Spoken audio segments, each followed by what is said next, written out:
Sesuai dengan tema yang tadi disampaikan, bersukacitalah. Entah tahun 2021 ini kembali menjadi sebuah tahun perenungan, tahun perjuangan tadi dikatakan oleh Saudara Aan. Tahun ini pun tahun pertama kali kami sekeluarga tidak Natalan, tidak memasuki akhir tahun baru bersama dengan mama saya yang Tuhan telah panggil pulang. Tapi saya enggak mau bilang kehilangan mama saya, enggak. Mama saya enggak hilang, mama saya ada di surga bersama dengan Tuhan. Hanya perpisahan sementara. Tahun di mana memang penuh dengan banyak peristiwa kejadian yang mungkin buat banyak orang kehilangan sukacita. Padahal kalau kita lihat di dalam firman Tuhan, ayat pokok kita Filipi 4 ayat 4, kita akan baca bersama-sama ayat ini dalam hitungan yang ketiga. Tua muda, besar kecil yang sudah bisa membaca boleh baca bersama-sama 2, 3. Bersukacitalah senantiasa dalam Tuhan.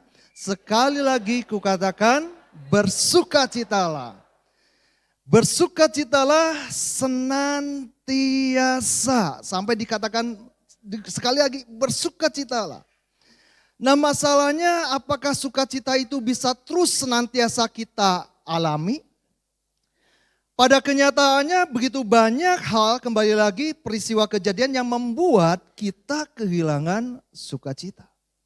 Tentu saja kalau tahun 2021 buat beberapa saudara yang mungkin yang selama tahun 2020 ke belakang jomblo, pas tahun 2021 dapat jodoh, waduh sukacita.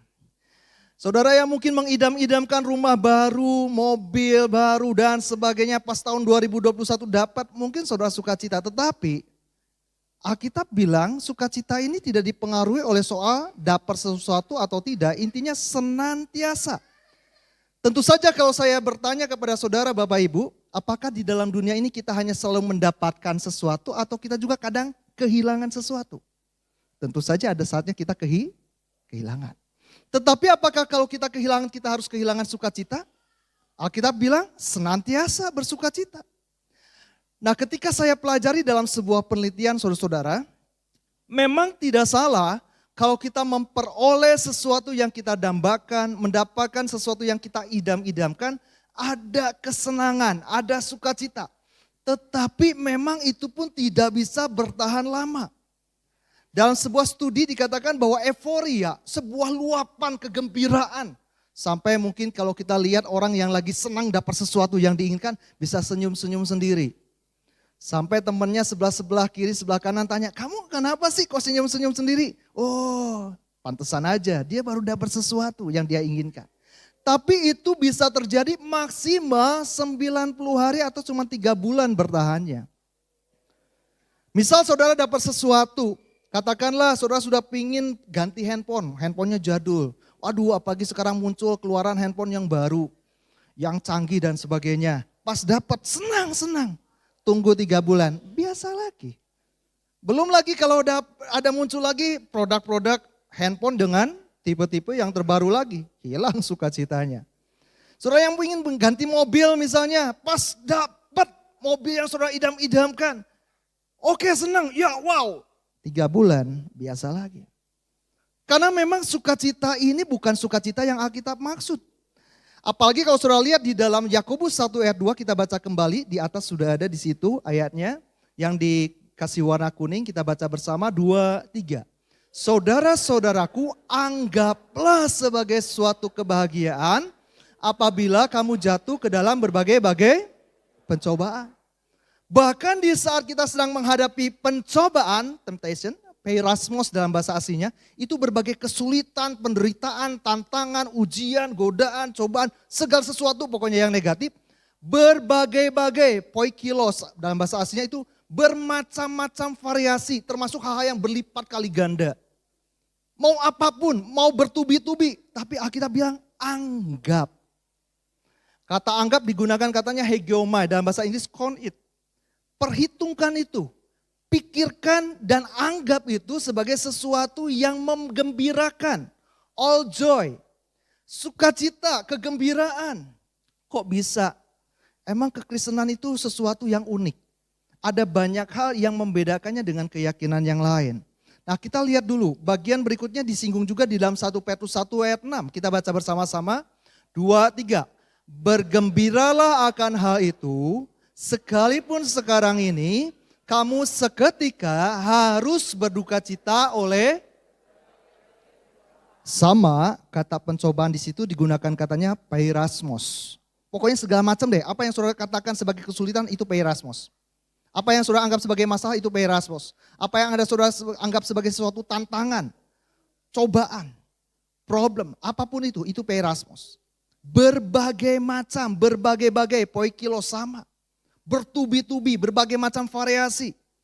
Dan membebani, heaviness, lupeo, membebani. Tapi dikatakan bergembira. Nah ini lebih luar biasa lagi. Waduh saya senang banget ayat ini.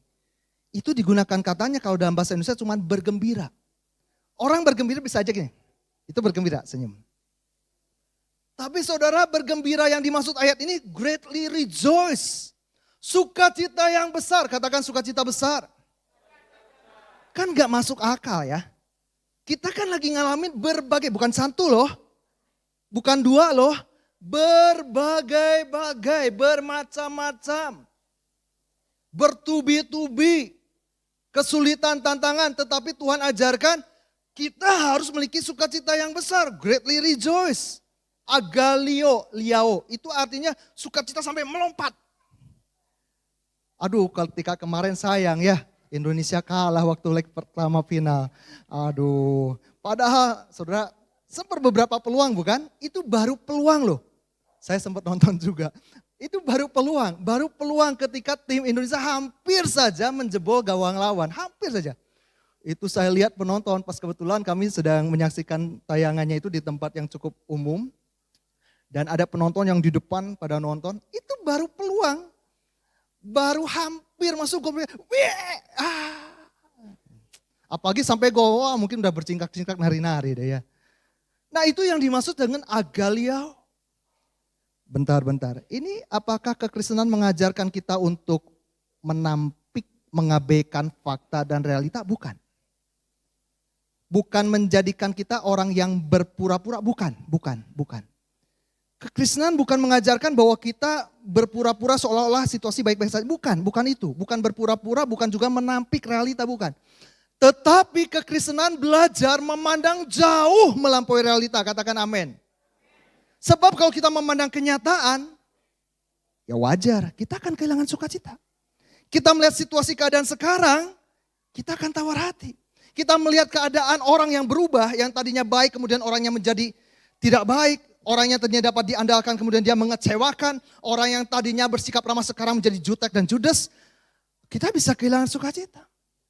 Tetapi sukacita di sini kita diajar untuk melihat jauh. Melampaui kenyataan. Berpikir bukan dengan pikiran manusia yang terbatas, tetapi memiliki pola pikir sampai kepada kekekalan.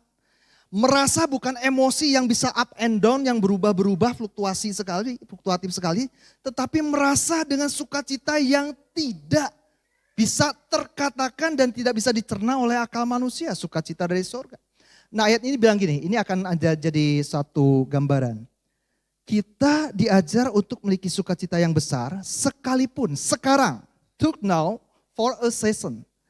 Untuk satu musim. Kalau dalam bahasa Indonesia sekalipun sekarang ini.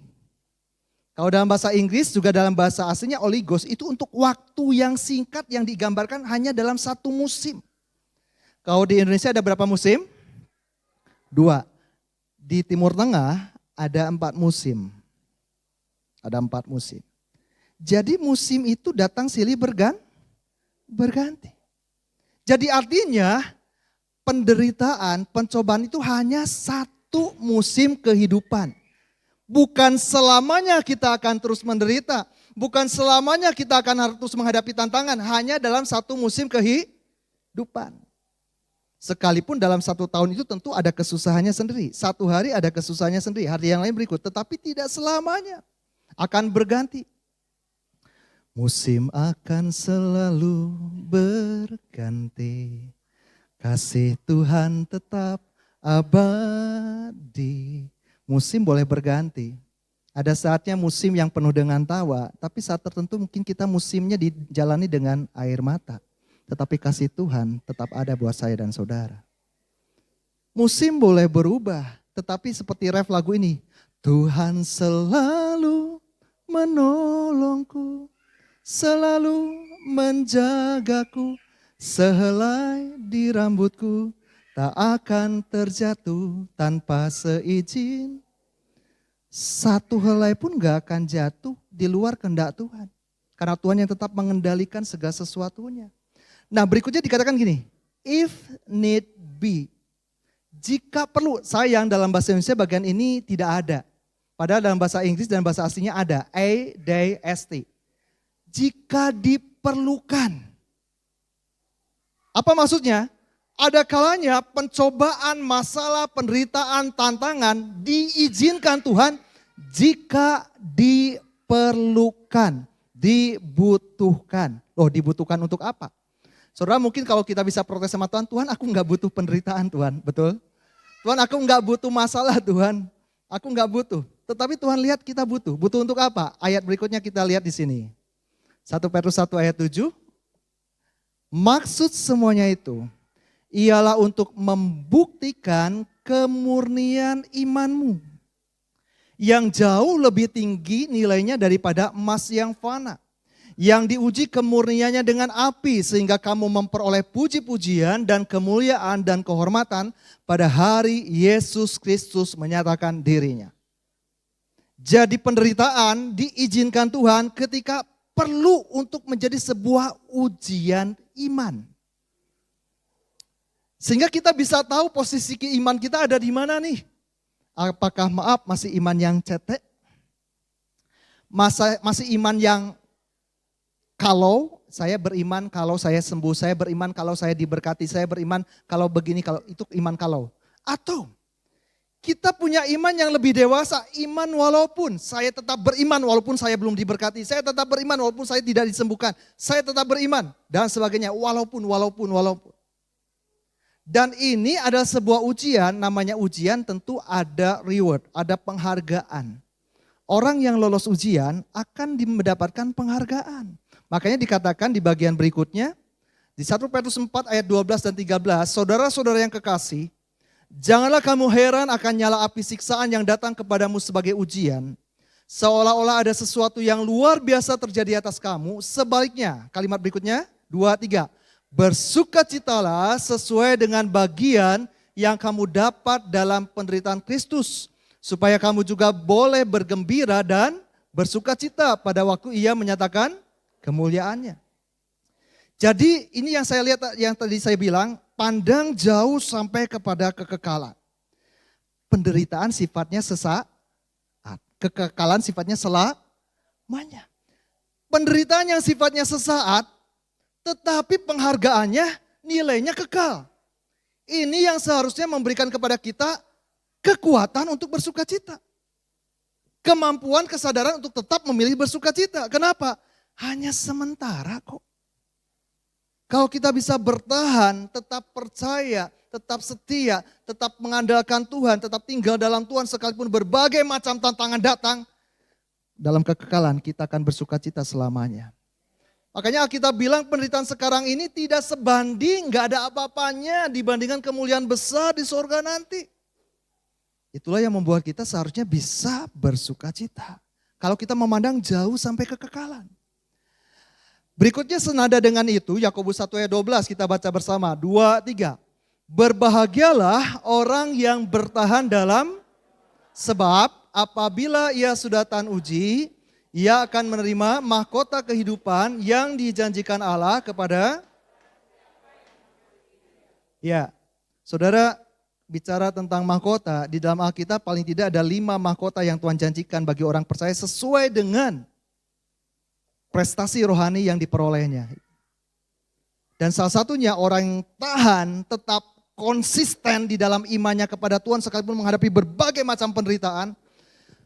Saya bersyukur sekali. Saya masih melihat wajah-wajah yang saya lihat sama di awal tahun lalu. Ketika saya juga menyampaikan firman Tuhan di tempat ini, wajah yang sama masih ada. Saudara tetap bertahan dalam iman kepada Tuhan, Tuhan perhitungkan. Dan kalau saudara bertahan terus sampai akhir, ada mahkota yang Tuhan sediakan. Sekalipun mungkin sepanjang tahun ini, kayaknya berat. Ya. Mau melangkah ke gereja juga kayaknya tuh berat banget. Kalau ingat masalah pekerjaan, masalah begini, masalah keluarga, kayaknya berat. Tapi saya memilih untuk tetap datang kepada Tuhan. Tuhan perhitungkan. Ayat ini saudara ditulis oleh Rasul Paulus bukan sebagai sebuah teori. Paulus menulis ayat ini justru di saat dia sedang ada di dalam kesulitan.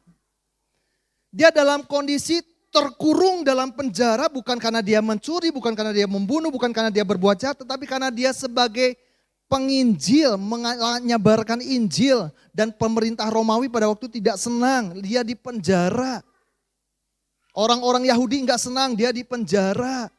Tapi dalam penjara, dalam kondisi terkurung, dia tidak kehilangan sukacita, bahkan sanggup untuk memotivasi jemaat tetap memiliki sukacita. Kitab Filipi dikenal juga sebagai Book of Joy, kitab sukacita. Karena sukacita menjadi kata kunci dari kitab ini yang paling banyak disebut dibandingkan kata-kata yang lain. Paling tidak ada 14 atau boleh dikatakan 16 dengan kata gantinya, kata sukacita di dalam kitab ini. Jadi Paulus sudah mempraktekkan, dia sudah mengalami terlebih dahulu sukacita di dalam Tuhan sehingga dia bisa mengajarkan bagaimana caranya bersukacita. Mari kita lihat dulu. Apa sih sukacita itu jadinya? Sukacita dalam beberapa pengertian dikatakan sebagai suka hati, girang hati, kegirangan, luapan perasaan gembira atau senang. Dan luar biasanya bukan hanya di dalam kitab Filipi, tapi di dalam seluruh Alkitab, kata sukacita termasuk salah satu kata yang paling banyak disebut. Selain kata kasih dan kata selamat. Sukacita sekali lagi sebagai ayat yang paling banyak disebut. Ada sebanyak 254 ayat memuat kata ini dan disebut sebanyak 282 kali. Kok beda? Kan di satu ayat bisa dikatakan 2 kali. Seperti tadi Filipi 4 ayat 4. 2 kali dalam satu ayat. Artinya apa? Alkitab adalah firman Tuhan mengajarkan untuk kita tetap bersukacita. Dan sukacita harus menjadi gaya hidup orang Kristen. Apalagi dikatakan kata sukacita ini hampir di seluruh kitab ada. Dari Kejadian sampai Wahyu.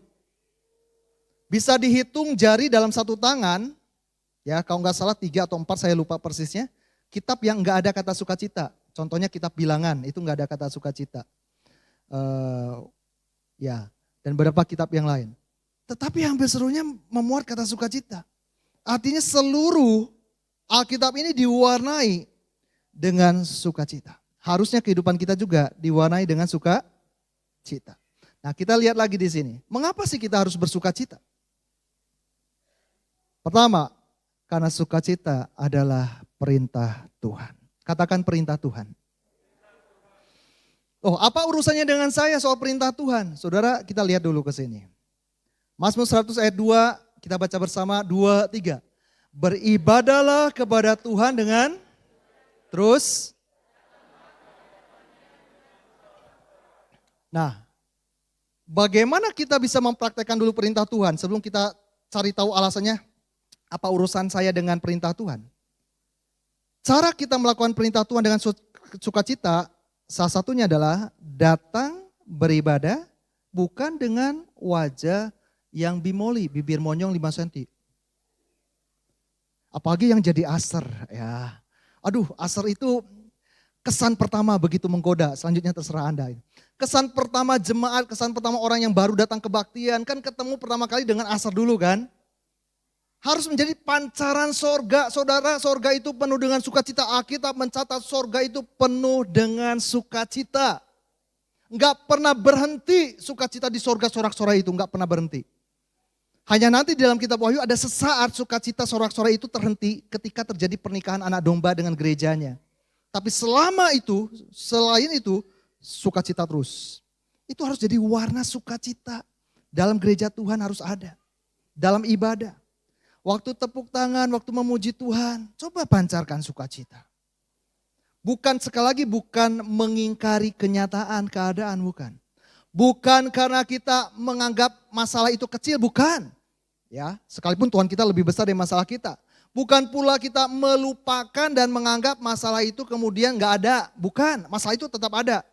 Tetapi karena kita mau bersukacita, kenapa? Karena ini perintah tuh Tuhan. Jadi saudara kalau datang kebaktian, mulai tahun 2022 nggak ada lagi muka yang masam, amin. Datang kebaktian semuanya senyum. Kelihatan kok sekalipun pakai masker kalau senyum matanya agak menyipit gitu. Ya, kalau yang senyum tuh matanya makin sipit. Ya, makin hilang matanya. Tapi kalau yang lagi ngambek matanya makin melotot. Datanglah dengan sukacita. Orang yang bersukacita pasti tersenyum. Sekalipun senyum tidak selalu menunjukkan sukacita karena senyum bisa menjadi topeng. Tetapi kita diajarkan bukan senyum topeng, tapi kita mau mentaati perintah Tuhan. Ya, menjadi berkat lewat senyum kita. Lalu berikutnya lagi kalau saudara perhatikan di sini. Ini dia. Mazmur 37 ayat 3 dan 4. Saya akan baca ayat 3, saudara baca ayat 4. Percayalah kepada Tuhan. Yang pertama. Dan lakukanlah yang baik. Yang kedua. Diamlah di negeri dan berlakulah setia. Yang ketiga. Lalu ayat 4, 2, 3.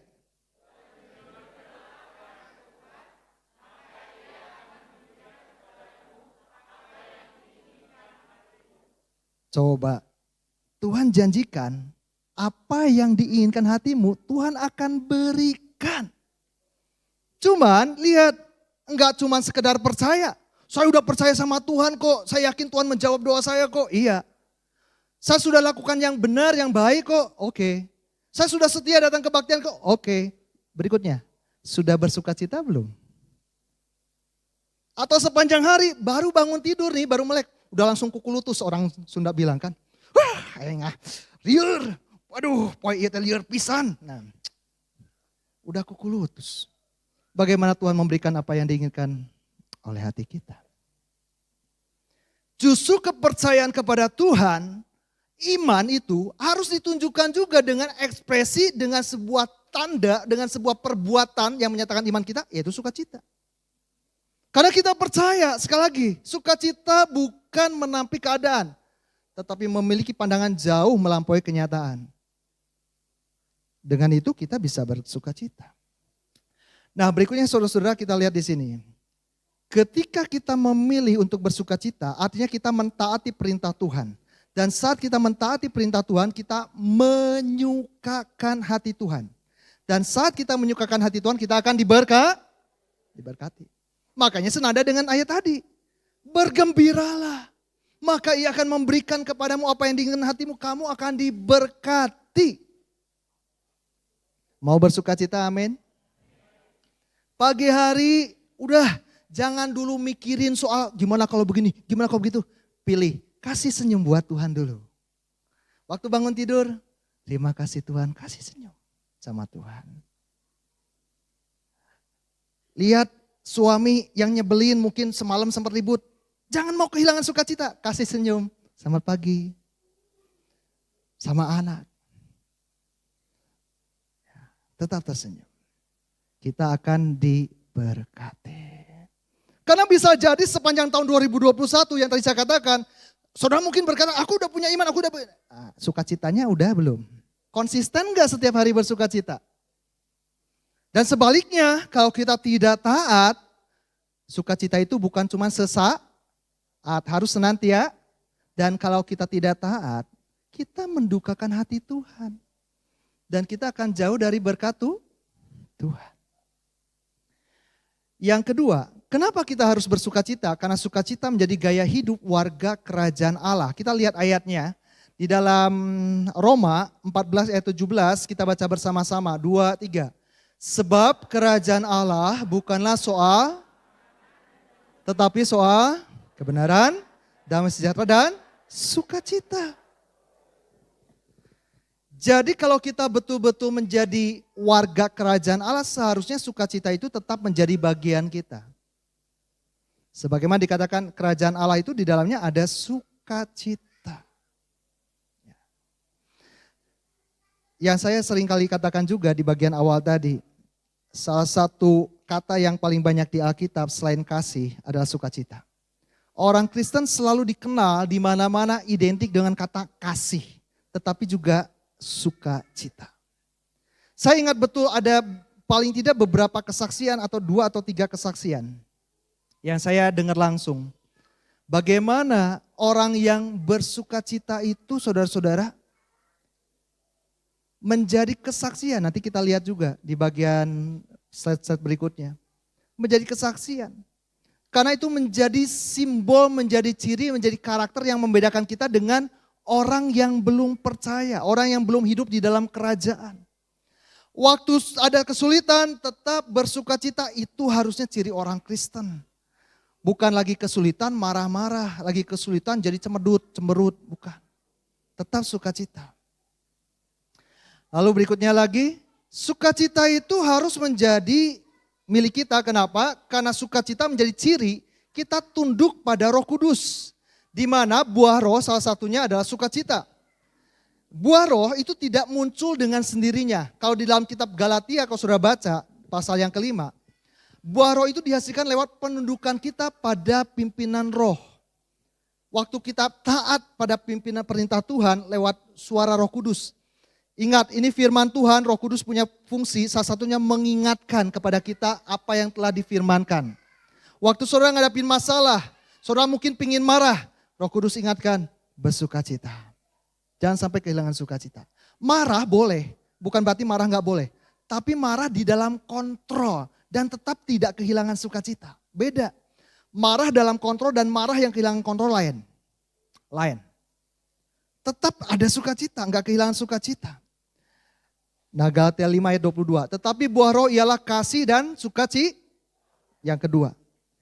Jadi waktu kita memilih untuk bersukacita, kita tunduk pada pimpinan roh.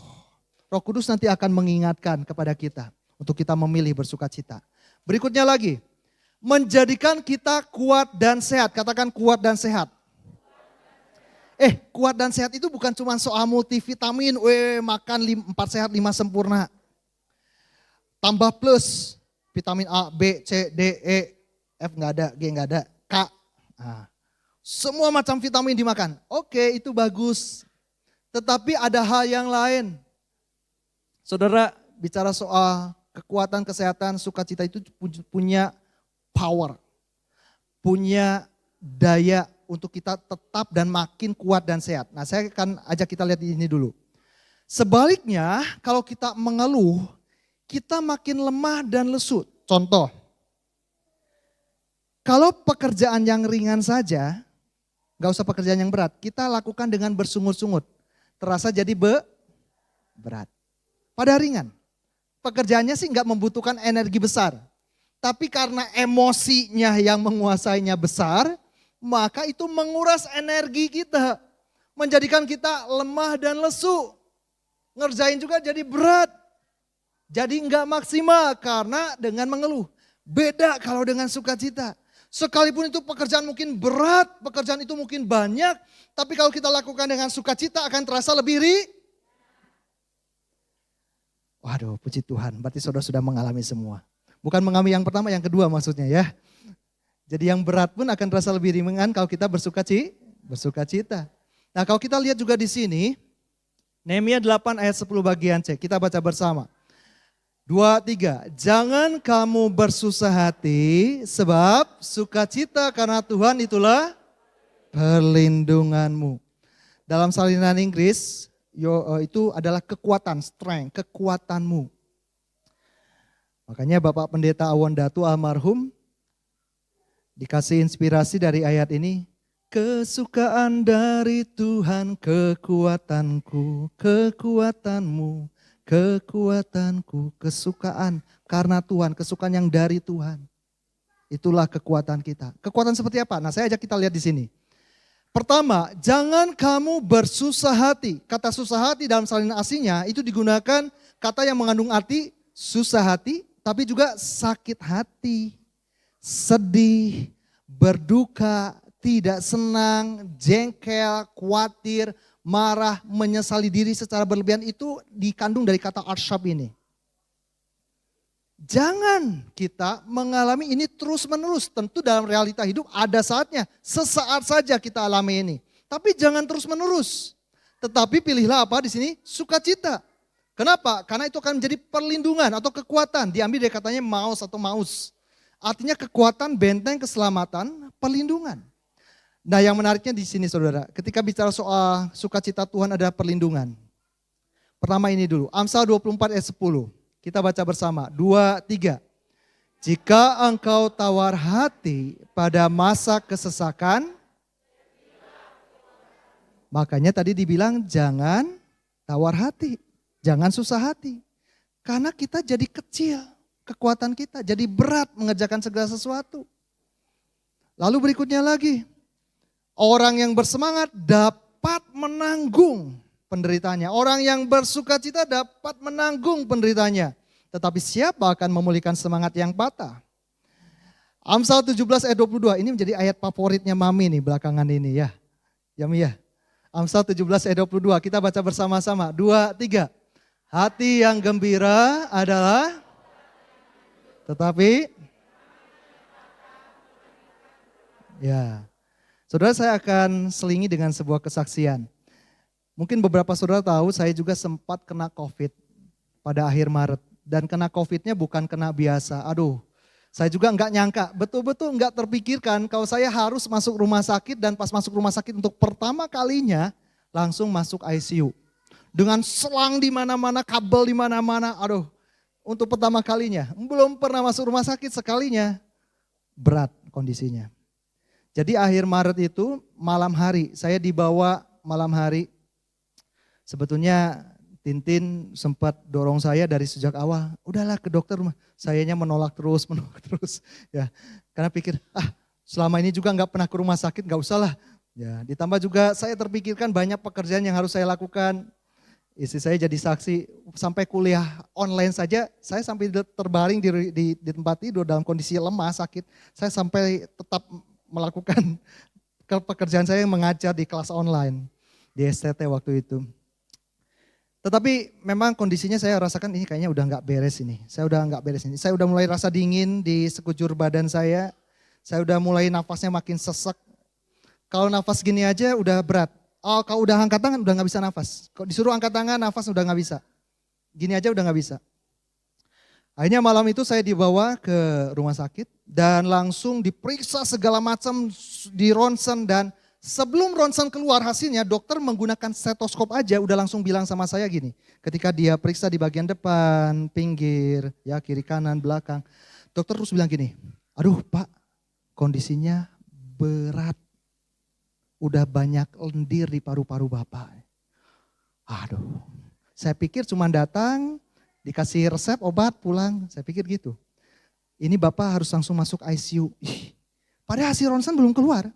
Apalagi setelah hasil ronsen keluar, saudara, ini hasil ronsennya. Saudara bisa lihat di situ paru-paru saya banyak flek putihnya, itu lendir. Itu akibat dari COVID. Ya, kondisinya parah banget. Sampai dokter waktu itu yang menangani saya namanya Dokter David, ya namanya sama dengan David Setiawan. Ya. Itu bilang baru jujur terus terang ketika saya sudah dinyatakan sembuh, tetapi harus kontrol untuk memastikan kondisi saya tidak ada efek long COVID. Jadi sudah sembuh tapi jangan sampai ada efek lain yang merusak. Dan Dokter David bilang untuk pertama kalinya waktu itu ya ini hasilnya sebentar.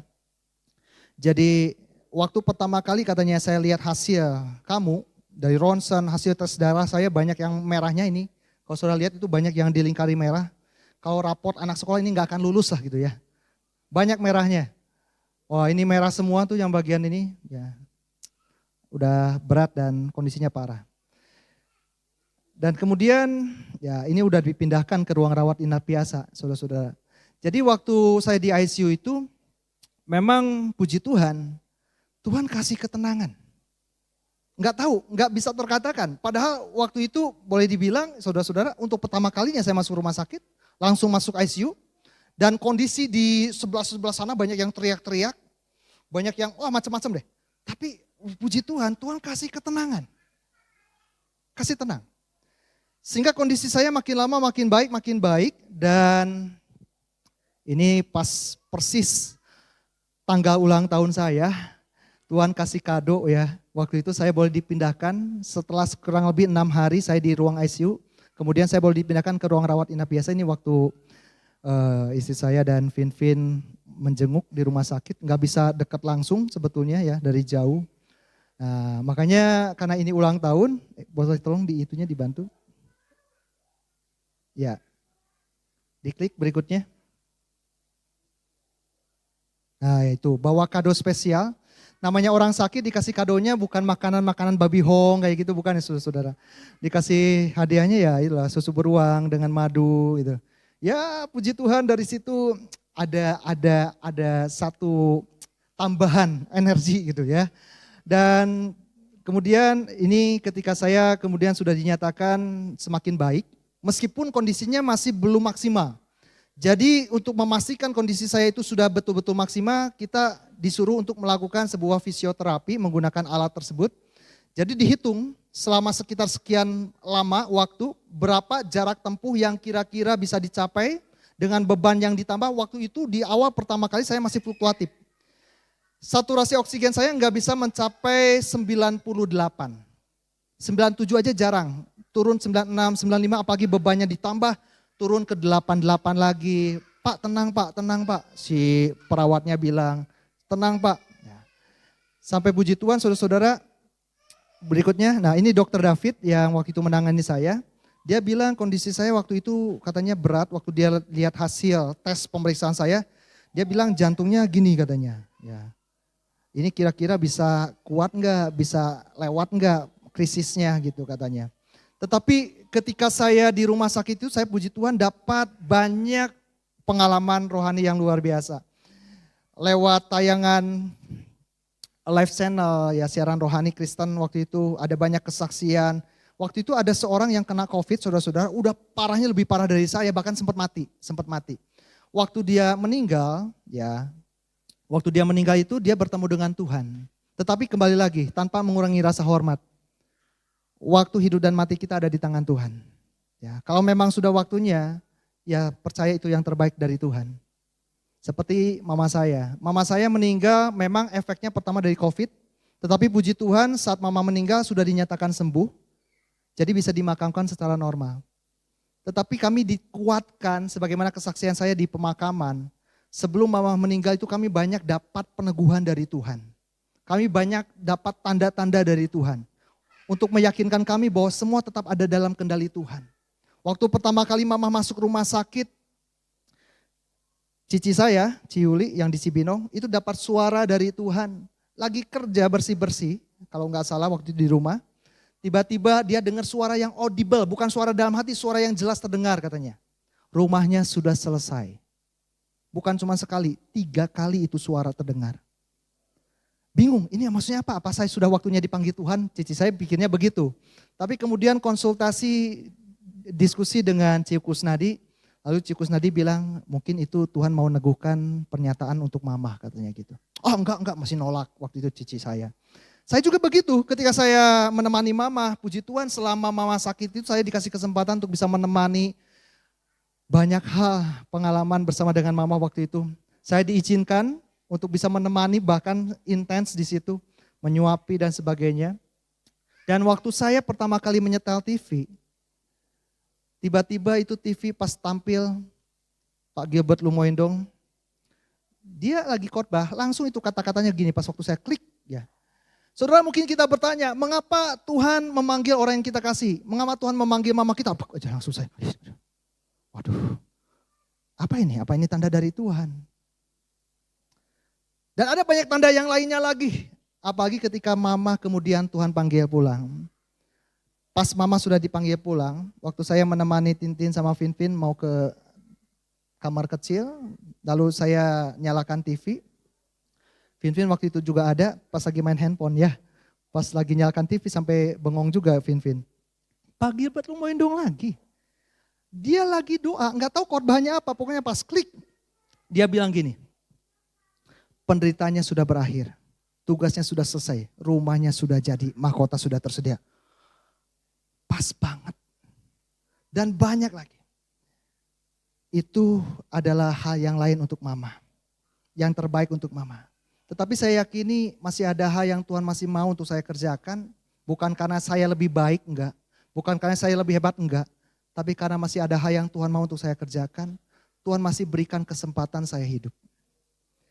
Dan kemudian saudara-saudara, puji Tuhan, ketika saya kemudian dapat kesaksian juga ya waktu itu bagaimana orang yang sudah meninggal, tapi Tuhan suruh pulang, belum waktunya kamu.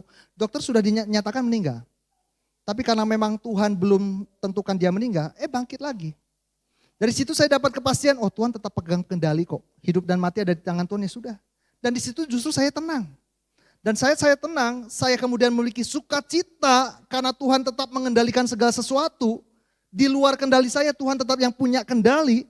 Saya tidak kehilangan sukacita, justru saya semakin sehat, semakin baik, semakin sehat, semakin baik. Sampai saya nantang sama dokter gini. Dok, biasanya kalau orang keluar dari ICU, masuk ke ruang rawat inap biasa, perlu dirawat berapa lama lagi? Dokter bilang, ya kayaknya harus seminggu lagi. Aduh dok, jangan seminggu lah dok, saya tawar-menawar gitu ya. Bolehlah kalau seandainya besok saya pulang, yang bener aja besok pulang. Ya udah gini aja katanya. Besok boleh pulang kalau hasil fisioterapi kamu bagus. Oke dok. Waduh, di situ saudara-saudara saya excited banget. Dan pagi harinya luar biasa, waktu saya buka mata. Entah apa, entah bagaimana susah dikatakan, tiba-tiba itu hadirat Tuhan begitu kuat. Saya dikuasai oleh satu hadirat Tuhan yang luar biasa sehingga saya tidak bisa mengontrol sukacita saya begitu meluap-luap lewat lidah saya dengan kata-kata yang tidak bisa diartikan dengan, saya juga nggak ngerti itu kata apa ya. Tapi begitu meluap-luap sekali dan waktu fisioterapi perawatnya kaget. Wih Pak, Bapak kok peningkatannya luar biasa banget. Jangankan saudara beban ringan, ketika bebannya ditambah berat, saya stabil di 97, 98, 97, stabil terus. Sampai akhirnya saya bilang sama perawat, bilang ya sama dokter ya, saya jadi pulang hari ini. Ya baik Pak katanya. Sudah dokternya bilang, udah boleh pulang katanya gitu. Sukacita menjadikan kita sehat. Amin. Apalagi saudara dengan kondisi sekarang ada varian baru. Jangan sampai kehilangan sukacita. Ketika kita berpikiran negatif, khawatir, takut ini, takut itu, justru imunitas tubuh kita semakin lemah. Tapi kalau kita memilih untuk bersukacita karena yakin Tuhan tetap pegang kendali, kita akan tetap kuat dan sehat. Nah, saya lanjutkan. Puji Tuhan hasil saya kemudian dites negatif, sudah sembuh dan oximeter saya bagus di 99, bahkan pernah mencapai 100. Menjadi kesaksian iman kita. Mengapa kita harus bersukacita? Karena ini menjadi kesaksian, menjadi ciri kekristenan. Saudara, saya akan bawa saudara pada sebuah kalimat ini. Gunakan senyummu untuk mengubah dunia. Jangan biarkan dunia mengubah senyummu. Senyum bisa menjadi berkat dan membuat hari yang dilalui oleh seseorang itu menjadi lebih cerah. Sekalipun dunia dengan keadaan sekitarnya bisa membuat kita mungkin kehilangan senyum, tapi jangan biarkan senyum kita hilang. Ada sebuah pengalaman yang saya mungkin pernah ceritakan beberapa waktu yang lampau di San Francisco. Ada sebuah jembatan terkenal namanya jembatan Golden Gate. Jembatan yang dikenal romantis karena banyak foto prewedding di sana, tapi juga jembatan yang dikenal angker, bukan karena penampakan hantu. Tetapi jembatan itu banyak orang melakukan bunuh diri. Singkat ceritanya ada seorang laki-laki, pengusaha, kaya raya, punya istri cantik, punya anak yang berhasil juga. Tapi bunuh diri. Polisi bingung. Loh kok bisa dia bunuh diri? Lalu dilakukan investigasi, dilakukan penyelidikan. Akhirnya ditemukanlah secari kertas di ruang pribadi si pengusaha itu. Yang ditulis sesaat sebelum dia melangkah pergi keluar berjalan kaki untuk melakukan tindakan nekatnya tersebut. Apa yang ditulis kurang lebih begini. Aku menjalani kehidupan yang membosankan, jenuh. Seandainya ada seseorang saja yang tersenyum kepadaku dengan tulus, aku tidak akan jadi melompat. Artinya kenapa dia jadi melompat? Karena tidak ada yang memberikan senyum. Pulang dari sini kasih senyum yang paling manis ya buat keluarga. Kalau sekarang kan susah pakai masker. Kasih senyum. Bagian terakhir, bagaimana kita bersukacita? Saudara-saudara, pertama, sukacita bisa kita miliki kalau kita memiliki sikap hidup yang berpusat pada Kristus. Kembali, apa yang membuat Paulus memiliki sukacita? Karena fokus hidupnya adalah Yesus, Tuhan. bukan diri sendiri. Semakin kita egois, semakin kita mementingkan diri sendiri, kita akan kehilangan sukacita. Semakin kita mementingkan harga diri kita akan kehilangan sukacita. Wih, kok dia handphonenya lebih bagus ya? Oh, kok dia rumahnya lebih mentereng ya? Loh, kok dia mobilnya lebih baru ya? Kehilangan sukacita. Kenapa? Harga diri. Jangan harga diri ditentukan oleh benda yang fana. Aduh, kasihan banget deh. Membanding-bandingkan diri dengan orang lain, harga diri. Kita akan kehilangan sukacita. Tapi kalau kita memandang kepada Kristus dan selalu hidup kita ingin menghargai Kristus, menyenangkan Kristus, kita tidak akan kehilangan sukacita. Joy, sukacita. Ada yang bilang ini tidak kebetulan. Joy, sukacita. Itu singkatan dari Jesus, others, yourself. Jesus first, others second, yourself last. Yesus yang pertama, yang orang lain kedua, dirimu yang paling akhir. Sukacita sejati datang apabila kita menempatkan Kristus sebagai yang pertama. Bukan apa yang diinginkan kita, tapi apa yang diinginkan Kristus. Lalu apa yang dibutuhkan orang lain, baru terakhir diri kita. Kita akan tetap memiliki sukacita. Lalu berikutnya lagi, kalau kita lihat dalam suratan Filipi ini, Paulus pada waktu dia di penjara, saudara, dia dapat juga bukan cuma sekedar kesulitan, tapi juga dapat tantangan dari luar. Dari pelayan-pelayan yang bilangnya pengkhotbah. Sebab ada orang yang berkhotbah juga yang waktu itu memang mengkhotbahkan tentang Kristus, tetapi ada sisi lain, memojokkan Paulus, merendahkan Paulus yang dipenjara. Tapi apa yang dilakukan oleh Paulus? Ada orang yang memberitakan Kristus dengan dengki, karena dengki. Ada yang memberitakannya dengan maksud baik, karena kasih. Tapi berikutnya kita lihat. Yang lain karena kepentingan sendiri dengan maksud yang tidak ikhlas. Sangkanya dengan demikian mereka memperberat bebanku dalam penjara. Mereka memojokkan Paulus dalam khotbahnya. Tetapi ayat 18 kita baca bersama. 2, 3. Tetapi tidak mengapa. Sebab bagaimanapun juga Kristus diberitakan. Baik dengan maksud palsu maupun dengan tentang hal itu aku akan tetap bersuka. Jadi buat Paulus, orang mau jelekin saya, silakan. Orang mau rendahin saya, monggo. Yang penting Kristus yang dipermuliakan. Dia enggak kehilangan sukacita. Lalu berikutnya lagi. Charles Swindoll, seorang hamba Tuhan bilang, hidup ini hanya 10% ditentukan dari apa yang terjadi. Tetapi 90%-nya ditentukan oleh sikap kita terhadap situasi itu. Bukan soal keadaan, tapi bagaimana sikap kita kepada keadaan itu. Makanya dia bilang lagi ada 3 pencuri sukacita. Pertama, kekhawatiran. Kedua, tekanan batin. Ketiga, ketakutan. Kekhawatiran akan menghilangkan sukacita. Khawatir nanti tahun 2022 gimana ya? Mending masih tahun 2022. Ada orang khawatirnya jauh, terlalu jauh. Anaknya masih usia 3 tahun. Dia bingung, khawatir. Aduh nanti gimana ya anak saya kuliah ya, biayanya gimana ya? Aduh masih berapa belas tahun lagi? Berlebihan. Tekanan batin karena situasi ketegangan yang di luar kontrol kita tertekan. Itu juga bisa menghilangkan sukacita. Padahal Allah tetap pegang kendali. Lalu kecemasan, ketakutan terhadap situasi-situasi yang ada akan menghilangkan sukacita. Tetapi kita belajar dari Mazmur selanjutnya, di sini dikatakan ayat 5 dan 6 dari pasal 37. Kita baca bersama 2 ayat ini, 2, 3. Serahkanlah hidupmu kepada Tuhan dan Ia akan memunculkan kebenaranmu seperti terang dan hakmu seperti, tadi kan percaya, berlaku baik, tinggal di negeri setia, dan bersukacita. Sudah dilakukan, ada hal lain yang gak bisa kita lakukan, sudah serahkan sama Tuhan. Ada hal yang di luar kendali kita, percaya Tuhan tetap pegang kendali. Dan percaya Dia yang akan bertindak. Maka kita akan melihat kebenaran Tuhan dinyatakan. Keadilan Tuhan dinyatakan. Berdiam diri di hadapan Tuhan. Tetap melekat di dalam Tuhan. Jangan jauh dari Tuhan, nantikan Tuhan. Jangan marah, jangan iri, jangan dengki sama orang yang berbuat jahat. Karena Tuhan akan menyatakan keadilannya kelak. Yang kedua, tetap tinggal di dalam Kristus. Yohanes 15 ayat 11, saya bacakan. Semuanya itu kukatakan kepadamu supaya sukacitaku ada di dalam kamu dan sukacitamu menjadi penuh. Ini ayat dalam sebuah perikop mengenai pokok anggur. Yesus sebagai pokok anggur. Kita sebagai carang-carangnya, ranting-rantingnya. Kalau kita tetap melekat kepada Tuhan, kita akan memiliki sukacita. Jauh dari Tuhan akan kehilangan sukacita. Dosa membuat kita jauh dari Tuhan. Apapun bentuk dosa, apapun bentuk hal yang kita tidak perbuat, bukan hanya apa yang kita perbuat saja. Kita mungkin berpikir dosa itu kalau kita melakukan sesuatu hal yang jahat, betul. Tetapi ketika kita tidak melakukan sesuatu yang baik, firman Tuhan bilang itu juga dosa. Dan saat kita tidak melakukan sesuatu yang seharusnya kita lakukan, itu dosa, kita akan kehilangan sukacita.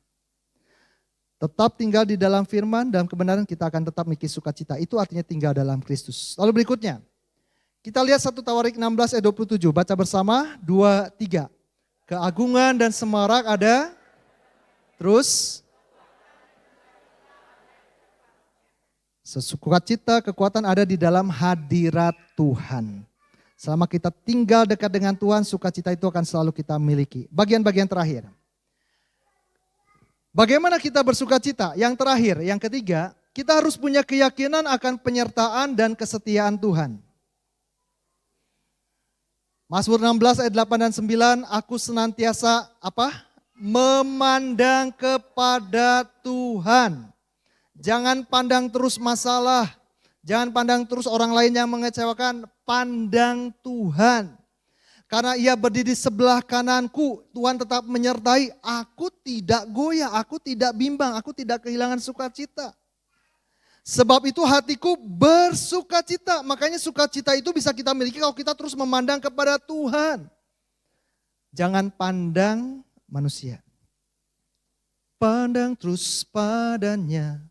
Jangan menoleh jalan terus, jangan pandang salah orang lain, pandang saja. Karena Yesus enggak mungkin mengecewakan. Saya bisa mengecewakan saudara, siapapun di antara kita bisa saling mengecewakan, tapi Yesus tidak akan pernah mengecewakan. Jiwaku bersorak-sorak, bahkan tubuhku akan diam dengan tentram. Jadi saudara-saudara, kesimpulannya di sini, orang yang bersukacita, pertama, tetap bersyukur untuk masa yang telah dilaluinya. Tahun 2021 telah kita lalui dan akan ada di penghujung sekarang ini. Bersyukurlah akan apapun yang terjadi. Tetap tenang untuk masa yang sedang dijalaninya. Dan tetap tersenyum untuk tantangan yang akan dihadapinya. Tahun 2022 bisa jadi akan semakin banyak tantangan. Banyak para ahli ekonomi, WHO, dalam dunia kesehatan, banyak hal-hal yang mengabarkan hal-hal yang menggemparkan. Tetapi tidak jadi alasan untuk kita kehilangan sukacita. Amin. Saya akan tutup dengan ayat dan satu kesaksian singkat. Roma 12 ayat 12. Bersukacitalah dalam pengharapan. Sabarlah dalam kesesakan dan bertekunlah dalam doa. Suatu kali saudara-saudara ada seorang dokter, namanya Dr. Mark dari Amerika. Dia spesialis di bidang kanker. Dan sangat terkenal menemukan banyak inovasi pada zamannya, ya pada masanya itu. Nah, dia diundang dalam sebuah konvensi internasional kedokteran untuk mendapatkan penghargaan skaliber internasional. Wah, dia senang banget, dia sukacita. Waktu dia naik pesawat American Airlines, dia naik pesawatnya. Enggak ada badai, enggak ada angin, enggak ada hujan yang gimana gitu ya. Pesawatnya mengalami kerusakan teknis. Sampai pesawat itu harus terpaksa mendarat di sebuah tempat yang tidak menjadi tujuan pertama. Dr. Mark cukup panik, waduh gimana ini? Dia tanya pihak maskapai, tanya pihak bandara, kapan ada penerbangan lagi ke tempat itu? Maskapai dan bandara bilang paling cepat, paling 10 jam lagi, waduh udah gak keburu. Akhirnya pihak bandara memberikan solusi, Pak, tempat yang Bapak tuju bisa dituju dengan menyewa mobil paling 4 jam Pak. Cukup jauh juga, 4 jam Pak. Oh tapi masih bisa, oke lah dia sewa mobil. Waktu dia lagi mengendari mobil sewaan itu saudara-saudara, tiba-tiba badai datang. Hujan lebat, waduh kayak gak pernah sebelumnya terjadi begitu luar biasa. Karena saking dianya harus konsentrasi dan sebagainya, dengan susah juga melihat jalan.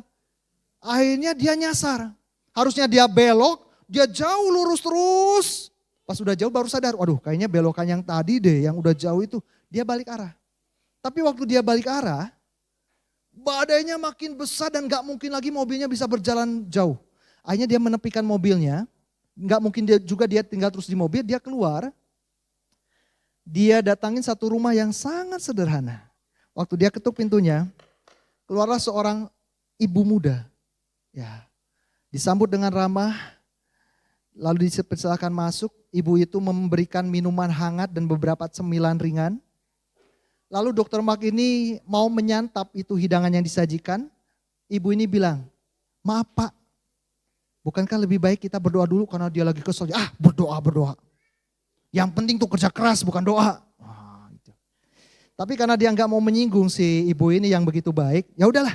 Tapi ibu yang berdoa ya. Ya udah, si ibu itu yang berdoa. Selesai berdoa, Dr. Mark sedang meminum minuman itu. Si ibu itu menghampiri salah satu tempat tidur yang tidak jauh dari sana dan bisa terlihat. Ternyata ada seorang anak kecil yang lagi terbaring. Ibu ini lagi berdoa, mendoakan anaknya. Lalu Dr. Mark memperhatikan, ini anaknya kayaknya lagi sakit. Bu, anak ibu lagi sakit ya? Iya betul Pak. Ibu ini gak tahu itu Dr. Mark. Betul Pak, lagi sakit. Sakit apa? Sakit kanker. Terus saya sudah pergi ke dokter rumah sakit yang ada di tempat ini dan bilang sakit kanker anak ibu ini sangat unik.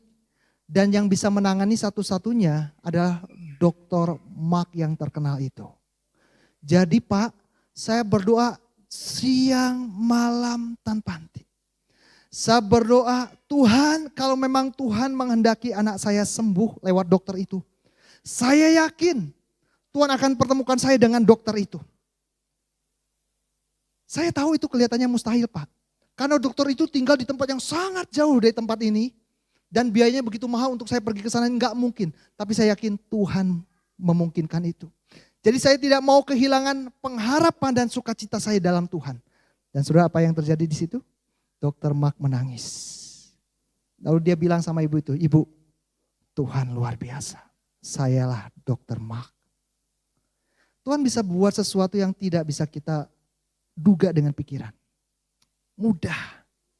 Tapi kalaupun Tuhan belum menolong, tetap percaya Tuhan tetap pegang kendali. Dan kalau Tuhan pegang kendali, kalau saatnya menolong, dalam sekejap Yusuf aja yang dimasukkan ke penjara tanpa ada proses hukum. Dalam sekejap Tuhan angkat jadi Perdana Menteri. Kalau Tuhan bertindak dalam sekejap Tuhan bisa mengubah 180 derajat. Jangan kehilangan sukacita. Amin.